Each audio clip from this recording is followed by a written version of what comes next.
제 2022년 새해를 시작하면서 오늘 함께 수요일을 또 말씀을 나눌 수 있게 돼서 너무나 기쁘고 감사합니다. 새해가 시작됐습니다. 특별히 올 한 해, 작년에도 그랬지만은 올 한 해도 또 우리 앞에 어떤 일들이 일어날지 우리가 한 치 앞도 내다볼 수 없는 그런 현실 속에 있지만, 그러나 성도는 하나님과 동행하는 자들입니다. 우리가 이 세상의 눈으로 우리의 앞일을, 우리의 미래를 다 알 수는 없지만 하나님이 모든 걸 아시고 또 모든 것 가운데서 우리를 지키시고 돌봐주시는 분이심을 우리는 또한 확신합니다.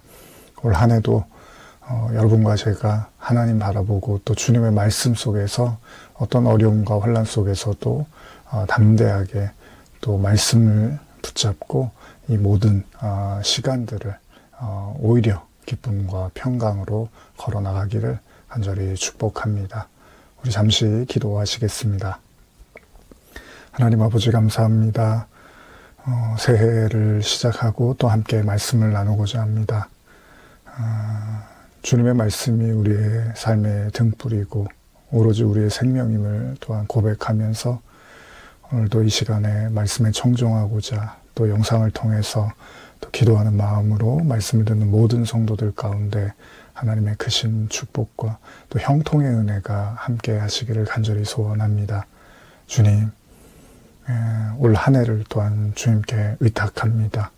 모든 것 아시는 주님, 우리의 모든 발걸음을 이끌어 주시고 가장 좋은 길, 가장 선한 길로 함께하여 주시옵소서. 감사와 찬양을 드리며 예수님의 이름으로 기도합니다. 아멘. 네, 오늘은 우리가 지난 작년에 마지막에 나눴던 말씀들을 떠올리면서 우리가 십자가의 두 행악자라는 그 예수 십자가와 두 행악자라는 그런 말씀들을 우리가 함께 나눴습니다. 2시간에 걸쳐서 십자가에 대한 복음을 또 함께 나눴는데요. 오늘은 계속해서 이제 말씀드린 것처럼 그러면 과연 자기를 부인하는 것, 성도의 자기 부인이 무엇인가에 대해서 좀 더 구체적으로 살펴보면서 아마 몇 주에 걸쳐서 말씀을 나누게 될 것 같습니다. 이 시간 여러분들 우리 자신을 좀 더 돌아보면서 또 말씀을 비추어 보면서 정말로 십자가의 그 주님이 우리에게 주시고자 했던 그 유업, 그 하나님의 나라, 그 평강이 말씀을 통해서 더욱더 깊게 뿌리 내릴 수 있기를 간절히 소원해 봅니다. 우리 함께 마가복음 8장의 말씀을 한번 찾아볼까요? 네, 이 시간에 한번 성경 다 앞에 두시고 또 뭐 핸드폰을 통해서도 좋고요. 우리 같이 성경을 좀 찾아가면서 말씀을 나눠 보고자 합니다. 마태복음 8장 27절 이하 천천히 읽으면서 또 말씀을 나눠 보겠습니다. 자, 그러면 한번 읽어보겠습니다. 예수와 제자들이 빌립보 가이사랴 여러 마을로 나가실새 길에서 제자들에게 물어 이르시되 사람들이 나를 누구라 하느냐? 제자들이 여짜어 이르되 세례 요한이라 하고 더러는 엘리야 더러는 선지자 중에 하나라 하나이다. 또 물으시되 너희는 그럼 나를 누구라 하느냐? 베드로가 대답하여 이르되 주는 그리스도시요 그리스도시니이다 하매. 여기까지 한번 먼저 읽어볼까요? 예수님께서 사실 이 십자가 사건 이전의 내용들이죠. 예수님께서 갑자기 제자들에게 질문을 던지시는 말씀으로 오늘 시작을 하고 있는데요. 그건 바로 너희들은 나를 누구라고 하느냐라는 질문이었습니다. 당연히 예수님을 따르는 제자들이었기 때문에 하나님의 아들이라는 이제 믿음을 가지고 쫓았을 거라고 우리가 생각을 하는 거잖아요. 사실 제자들이 그냥 편하게 예수님을 따른 건 아니잖아요. 예수님은 당시에도 많은 사람들에게 주목을 받고 있었고 특히 종교 지도자들에게 또 정치적으로도 굉장히 좀 위험한 인물이라는 어떤 평을 듣고 계셨단 말이죠. 그런 가운데서 제자들이 또 예수님의 가르침을 받아들이고 선뜻 따랐기 때문에 결코 쉬운 선택은 아니었습니다. 제가 가끔 말씀드리지만 오늘날에도 우리가 하나님을 믿는다는 거, 물론 우리가 살고 있는 사회가 어떤 종교적인 어떤 자유가 있고 얼마든지 내가 원하는, 내가 믿고 싶은 종교를 믿을 수 있는 그런 가운데 있기 때문에 뭐 교회에 나가고 싶으면 나가고 또 나가기 싫으면 안 나가고 뭐 그런 것들이 어떻게 보면 이제 종교를 하나의 이제 취미 생활로도 생각을 하는 경우도 있지만 사실은 또 꼭 그렇지만은 않죠.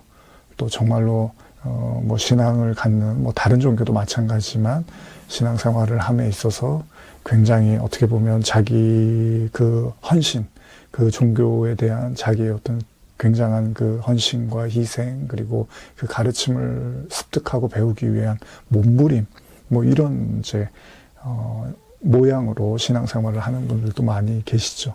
그러나 또 반대로 종교를 정말 하나의 그냥 취미 아니면 뭐 여가 정도로 해서 어떤 즐거움을 나에게 주는 그런 하나의 기쁨, 삶의 어떤 그냥 즐거움의 하나로 또 이해하는 분들도 많죠. 실제로 교회에도 이제 그런 많은 또 성도분들 속에서 다양한 어떤 우리가 모습을 볼 수가 있는데요. 제자들은 사실은 그렇게 뭐 간단한 마음을 가지고 단순하게 예수님을 쫓았던 건 아닙니다. 우리가 이미 알고 있는 것처럼 제자들은 예수님의 부름을 받을 때 자기들이 갖고 있었던 어떻게 보면 이제 그물을 내려놓고 예수님을 따랐다라는 우리가 기록들도 보는 것처럼 어떻게 보면 자신들의 생업을 포기하기도 하고 자신들의 길과 자신들의 계획을 좀 내려놓고 예수님을 따르는 경우들도 있었던 거죠. 우리가 뭐 제자들이 뭐 이렇게 부족한 모습들이 많이 있으니까 참 제자들은 왜 이렇게 못났지? 왜 이렇게 제자들은 항상 이렇게 예수님 말귀를 못 알아듣지? 제자들은 왜 이렇게 항상 뭔가 부족한 사람들이지라는 생각을 할 수 있는데 사실은 제자들은 그렇게 단순한 생각에서 신앙을 갖지는 않았습니다. 어쩌면 나름대로 그런 많은 지탄과 어떻게 보면 많은 위험을 감수하면서 예수님을 따랐던 거죠. 그렇기 때문에 당연히 예수님을 향해서 제자들이 하나님의 아들이라는 확신을 가지고 따랐을 거라고 우리가 생각을 하는 거죠. 예수님이 뭐 굳이 이 질문을 해야 되는가라는 우리가 생각을 할 수 있는데 어쨌든 간에 제자들이 대답을 합니다. 세례 요한이라고 하고 더러는 엘리야, 더러는 선지자 중에 하나라고 합니다. 이제 이런 얘기를 합니다. 그러자 이제 예수님이 그럼 너희는 나를 뭐라고 생각하느냐 이제 묻죠. 이때 베드로가 뭐 유명한 구절이죠. 주는 그리스도시요. 다른 이제 성경에는 살아계신 하나님의 아들입니다. 이제 이런 이야기를 하죠. 참 우리 자신도 이런 오늘날을 살아가면서 스스로에게 한번 질문해 볼 필요가 있습니다. 여러분들은 예수님을 어떤 분이라고 생각을 하십니까? 여기 보면 세례 요한, 뭐 엘리야 이렇게 이제 표현을 하고 있는데 함축적으로요. 세례 요한은 어떤 사람이죠? 당시에 그 회개하라 천국이 가까웠다 하면서 유대인들에게 이제 세례받을 것을 외쳤던 사람이죠. 그 세례의 이유는 당연히 회개였습니다. 그래서 회개를 통해서 진짜 하나님 앞에 나와야 된다라는 어떻게 보면 굉장히 당시에는 좀 받아들이기 힘든 어떻게 보면 굉장히 강력한 메시지를 외쳤던 사람이죠. 엘리야는 어떤 사람인지 잘 아시죠? 엘리야는 말 그대로 기적을 행하는 뭐 엄청난 그 어떻게 보면 하나님의 권능을 받고 다니는 곳곳마다 하나님의 놀라운 이적을 나타냈던 사람이죠. 그러니까 어떤 사람은 예수님을 회개하는 그런 회개의 복음 말씀을 전하는 분으로 이해하고 있고 또 어떤 사람은 기적, 뭐 병을 고치고 귀신을 쫓아내고 이런 능력을 나타내는 분으로 이해하고 있습니다. 아마 그렇게 대답을 한 것 같아요. 그러자 예수님이 묻는 거죠. 그럼 너는 나를 누구라고 하느냐? 그러자 베드로가 주는 당연히 그리스도시고 하나님의 아들이잖아요. 라고 이제 대답을 하는 거죠. 여러분들은 어떠십니까? 여러분들의 예수님은 세례 요한입니까? 엘리야입니까? 아니면 그리스도이십니까? 사실 그리스도라는 것은 말 그대로 구원자죠. 기름 부음 받은 하나님의 아들, 하나님의 어린 양, 구원자라는 의미인데 그건 말 그대로 우리의 모든 것을 다 바쳐도 아까울 것이 없는, 또 우리의 모든 것을 믿고 따라도 두려울 것이 없는 정말 살아계신 하나님의 현현이죠. 그것이 바로 베드로의 고백이었던 거죠. 물론 베드로가 이렇게 고백을 하고 예수님에게 큰 어떻게 보면 아픔과 실망을 안겨드리죠. 물론 예수님이 그것 때문에 실망하진 않지만 사실 베드로 자신이 아마 제일 크게 실망을 했겠죠. 예수님 말씀하십니다. 8장 30절 보시면 이에 자기의 일을 아무에게도 말하지 말라 경고하시고 인자가 많은 고난을 받고 장로들과 대제사장들과 서기관들에게 버림받으여 죽임을 당하고 사흘 만에 살아날 것을 비로소 그들에게 가르치시되.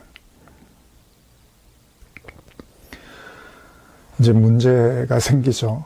여러분들이 잘 아시는 내용이지만 당연히 이제 베드로가 예수님은 하나님의 아들이죠 라고 아주 확신에 찬 고백을 했는데 갑자기 예수님이 자기의 일을 아무에게도 말하지 말아라 하시면서 하신 말씀이 나는 많은 고난을 받고 또 장로들과 대제사장들과 서기관들에게 버림받아서 죽임을 당하고 심지어 죽임을 당하고 사흘 만에 살아날 것이다 라고 말씀을 하시게 됩니다.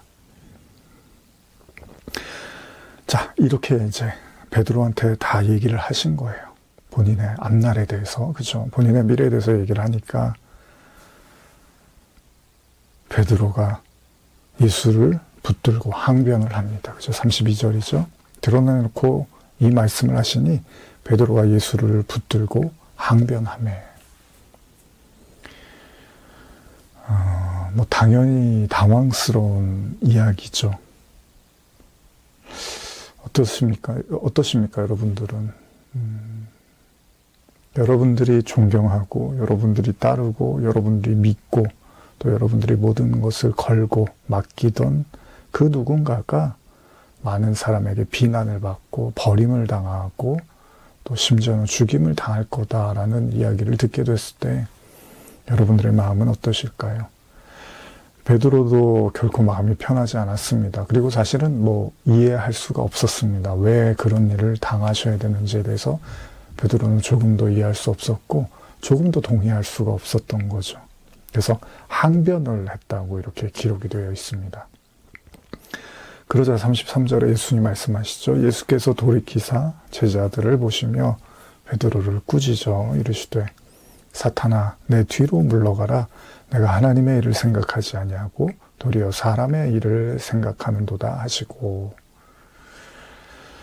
자, 베드로의 항변에 예수님이 대답은 아주 무섭습니다. 그렇죠? 단호하고 무서운데 그게 뭐냐 하면 사탄이라는 거죠. 사탄. 그러면서 예수님이 이제 말씀하신 건 네가 어떻게 하나님의 일을 생각하지 않고 사람의 일만 생각하느냐라고 이렇게 꾸짖으십니다. 베드로 입장에서는 전혀 생각지도 못했던 이야기를 들은 것도 지금 충격인데 곧이어서 예수님이 베드로에게 하신 말씀이 더 충격적입니다. 사탄이라는 말. 우리가 사실 이 구절에 대해서도 많이 묵상도 하고 나눴지만은 이 순간만큼은 예수님이 어떻게 보면 좀 말을 좀 지나치고 거칠게 하신 게 아닐까라는 생각이 들 정도로 사실 너무나 단호하게 지금 베드로를 꾸짖고 계십니다. 근데 저도 이제 그런 생각을 해봐요.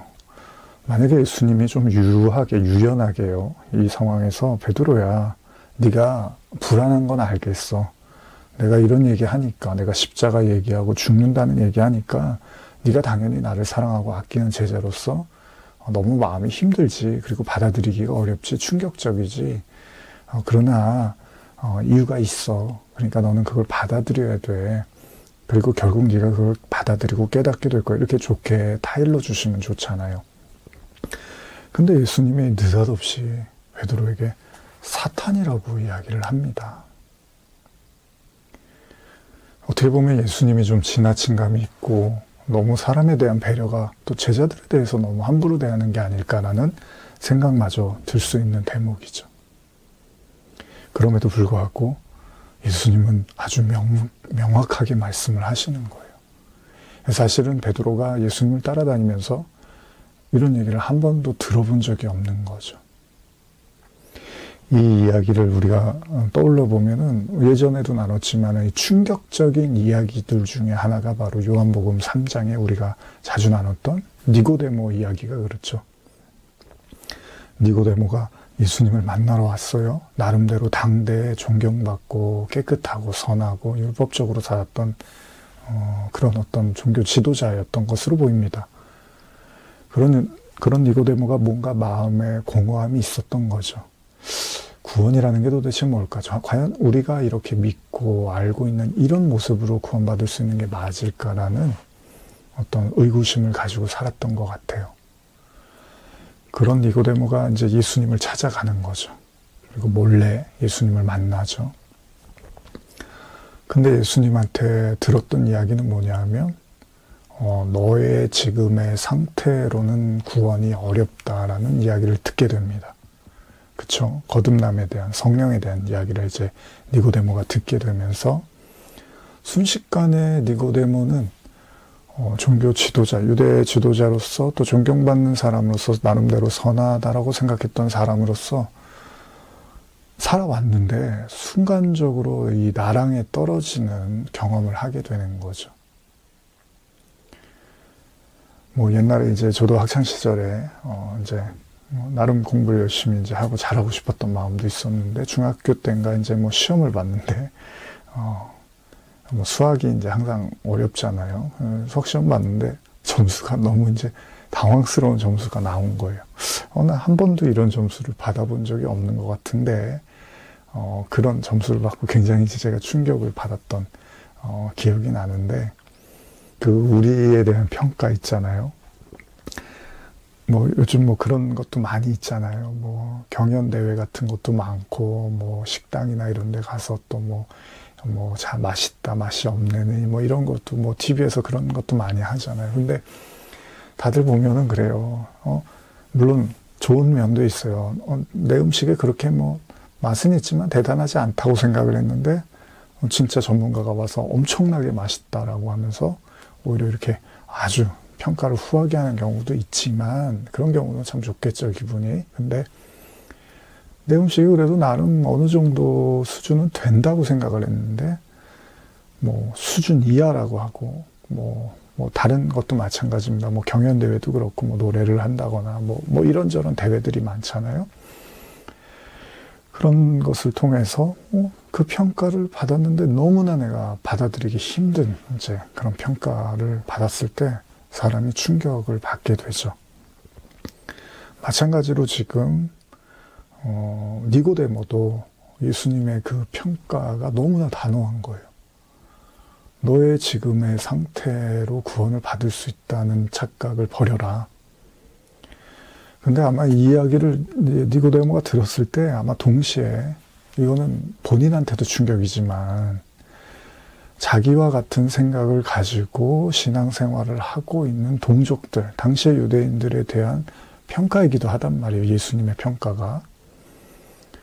그러니까 이게 굉장히 충격적인 거예요. 그러면 나도 구원받기 어려우면 나는 그래도 그 사람들 중에서 나름 그래도 괜찮은 사람인데 나도 구원받기 어려우면은 그러면은 대부분의 사람들은 다 뭐라는 얘기지? 이제 이런 생각을 하게 되는 거죠.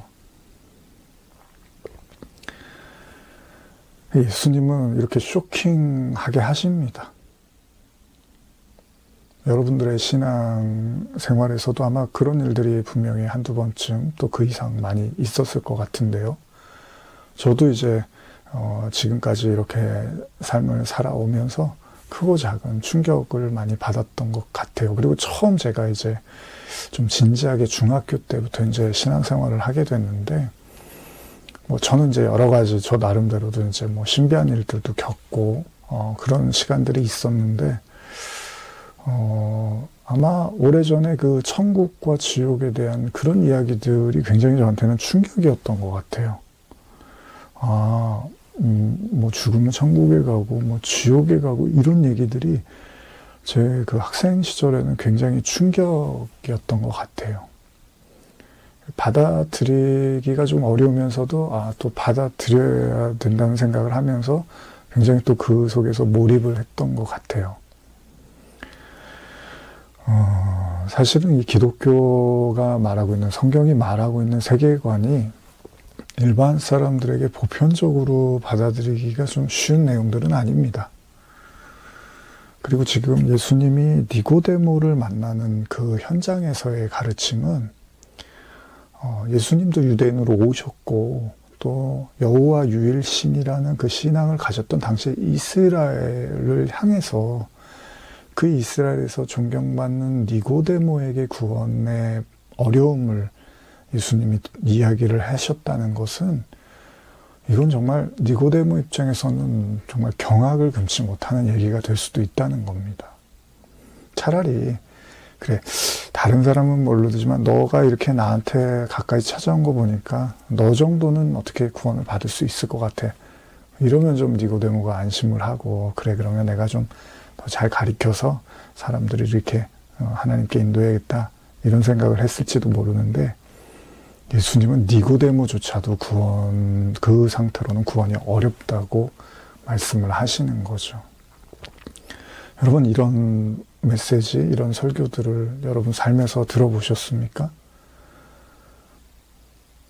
복음이라는 건요, 여러분, 예수님의 기준과 잣대, 하나님의 말씀의 잣대로 구원을 이야기하는 것이 복음이지, 우리가 콩나물 살 때 좀만 더 줘요. 그래서 1,000원어치 샀는데 좀만 더 줘요. 물건 살 때 조금만 더 줘요 해갖고 덤으로 받는 게 구원이 아니고요. 하나님의 말씀이라는 그 기준을 통과해야지만 우리가 구원을 받는 거잖아요. 물론 은혜로 받는 겁니다. 근데 오늘날의 구원은 이렇게 좋은 게 좋은 거니까, 예를 들면 목사님이 아예 다 구원받고 다 잘 될 거예요. 좋은 건데, 하나님도 다 좋은 게 좋은 거죠. 그렇게 이렇게 인심 좋게 막 구원을 이렇게 너도 좋고 나도 좋고 우리 모두 다 좋아요. 구원받는데 문제 없을 거예요. 그런 이야기들이 구원은 아니라는 겁니다.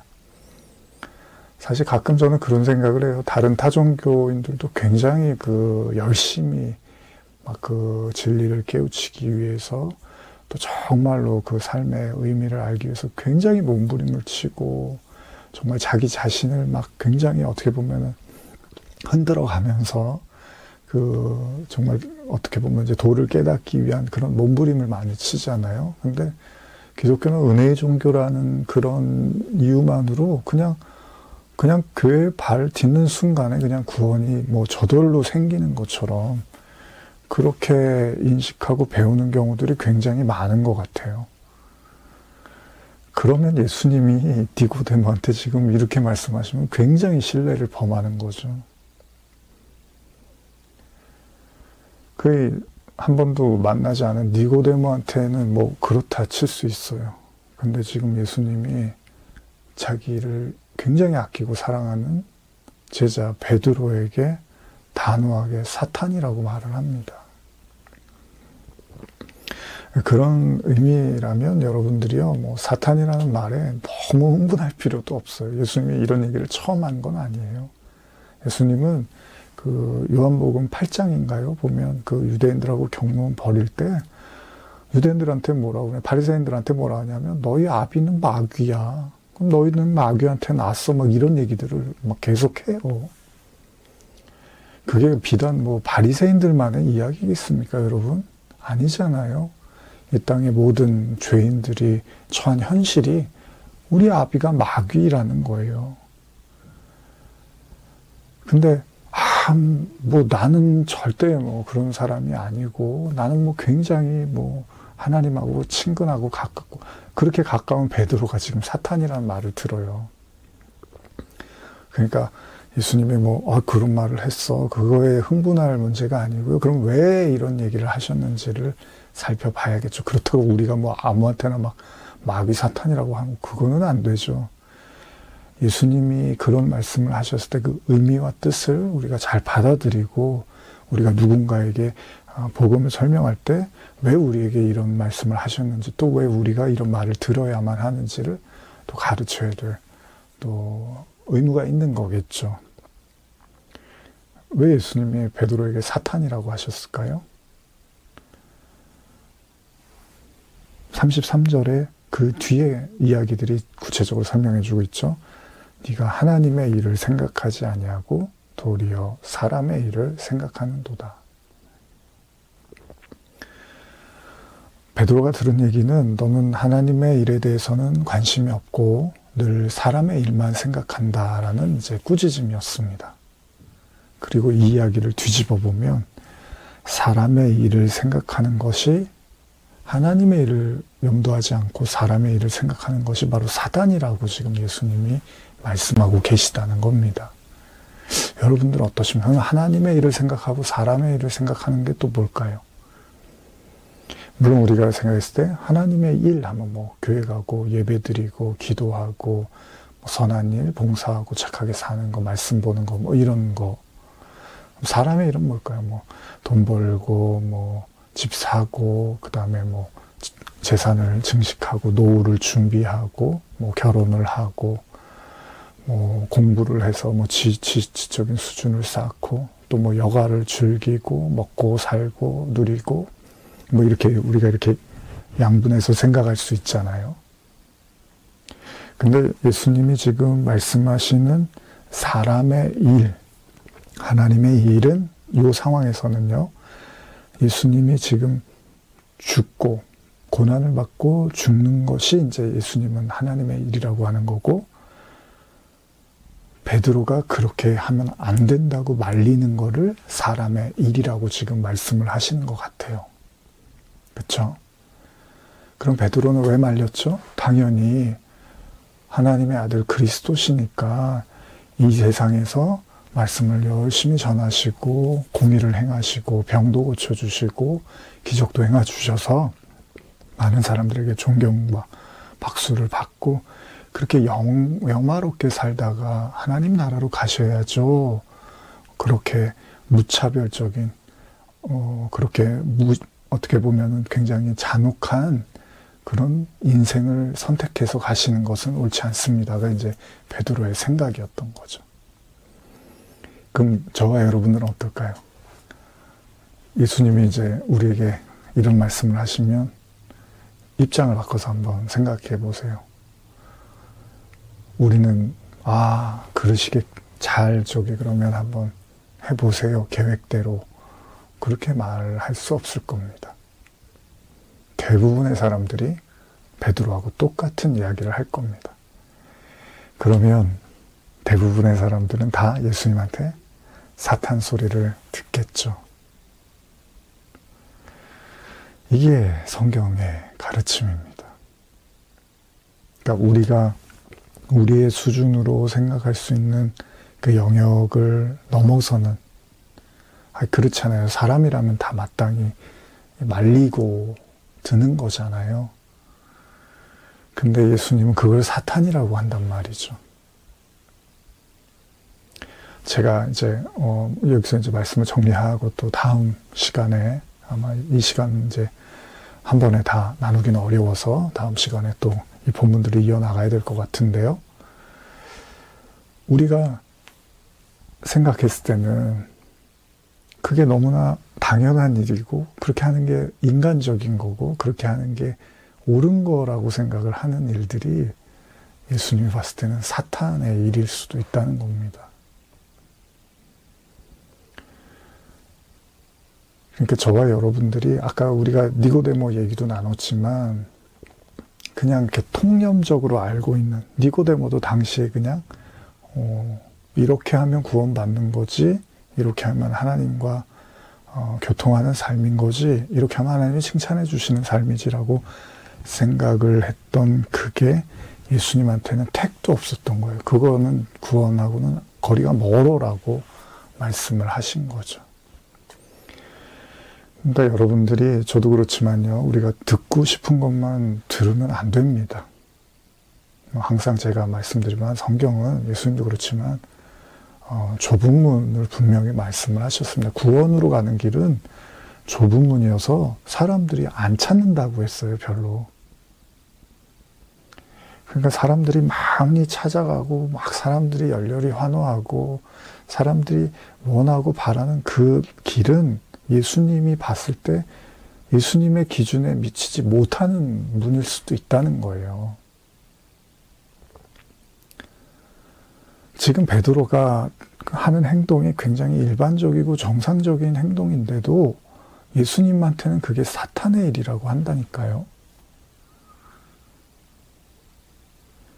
그러니까 저와 여러분들도 우리 생각은 항상 뭐 바르고 옳고 맞지 그런 착각을 벗어나야 될 수도 있어요. 복음 앞에서는. 우리는 그게 너무나 당연한 건데 예수님은 그게 하나님을 대적하는 사탄의 말과 일이 될 수 있다는 겁니다. 참 그래서 복음이 쉽지 않은 거죠. 우리가 얼마나 복음 때문에 깜짝깜짝 놀라고 얼마나 복음 때문에 많이 이렇게 아파하기도 하고 가슴을 치기도 하고 깨지기도 하는 이유가 바로 거기에 있는 거겠죠. 지금 우리가 직면하고 있는 많은 이제 현실이 있잖아요. 그것이 경제적인 문제이든 건강의 문제이든 또 기타 등등의 여러분들의 마음의 심적인 문제이든 또 가족의 아니면 관계의 문제이든 그리고 그걸 뒤엎고 있는 이제 코로나라는 거대한 또 그림자가 있습니다. 우리는 내일 일을 알 수 없습니다. 그러나 중요한 사실은 조금이라도 빨리 예수님 말씀처럼 먼저 그 나라와 의를 구하라고 하신 것처럼 조금이라도 빨리 니고데모가 들었던 베드로가 들었던 어쩌면 우리가 정말로 듣고 싶지 않은 불쾌하고 받아들이기 싫고 정말 다 집어치우고 싶고 예수님이 이거 뭐고 다 필요 없다라고 말하고 싶을 만큼의 충격적인 이야기가 어쩌면 우리에게 진짜 생명이 될 수 있다는 거예요. 오늘날 많은 우리가 예배드리기도 쉽지 않은 상황이 있고 온라인 예배라는 것도 있고 그래서 여러분들 나름대로의 여러분들이 집에서 이런저런 모양으로 신앙생활을 해 나갈 겁니다. 근데 제가 한 가지 꼭 말씀드리고 싶은 건 보고 싶은 거 듣고 싶은 것만 보고 들어서는 절대 안 됩니다. 어쩌면 진짜 여러분들에게 필요한 메시지는 여러분들을 충격에 파뜨리는 그동안의 그 모든 것들을 어떻게 보면 한순간에 무너뜨리는 그런 하나님의 메시지가 진짜 여러분들에게 피가 되고 생명이 될 수도 있을 겁니다. 올 한 해 시작하고 있습니다. 설교를 제 설교도 그렇고 오랫동안 들어오신 분들도 있고 아니면 잠깐 들으시는 분들도 있고 여러 가지 모습일 거라고 생각을 합니다. 중요한 건 여러분들이 정말 어디에 서 있고 잘 가고 있는 것인지 그리고 정말 복음을 알고 있는 것인지에 대한 우리의 스스로의 자인식이 필요한 시대입니다. 성도는 환난과 고난 중에 우리가 요한계시록 말씀처럼 오히려 그런 환난과 고난을 통해서 더욱더 단단해지고 더욱더 명확해지고 하나님을 더욱더 깊게 만나는 자들입니다. 올 한 해가 바로 저와 여러분들이 더욱더 정금과 같이 단련되어져서 정말로 그 하나님이 우리를 착하고 충성된 종으로 받아주시고 또 우리를 그 도구로 사용하시는 그런 한 해가 되었으면 좋겠습니다. 다음 주의 말씀을 계속 이어가겠습니다. 기도하겠습니다. 하나님 아버지 감사합니다. 우리의 삶에서 받아들이고 싶지 않은, 보고 싶지 않고 듣고 싶지 않은 이야기들이 있을 겁니다. 물론 그것이 불필요하고 굳이 안 봐도 되고 안 들어도 되는 얘기일 수도 있지만 만약 그것이 하나님으로부터 온 메시지라면 우리의 마음을 우리의 귀를 열어주시고 우리의 곧은 목을 겸손케 하여 주시고 주님의 말씀에 청종하여 진짜로 생명이 되고 살이 되고 피가 되는 그런 하나님의 말씀이 되게 하여 주시고 그 앞에서 우리 자신을 내어드릴 수 있는 은혜를 허락하여 주시옵소서. 감사드리며 예수님의 이름으로 기도합니다. 아멘.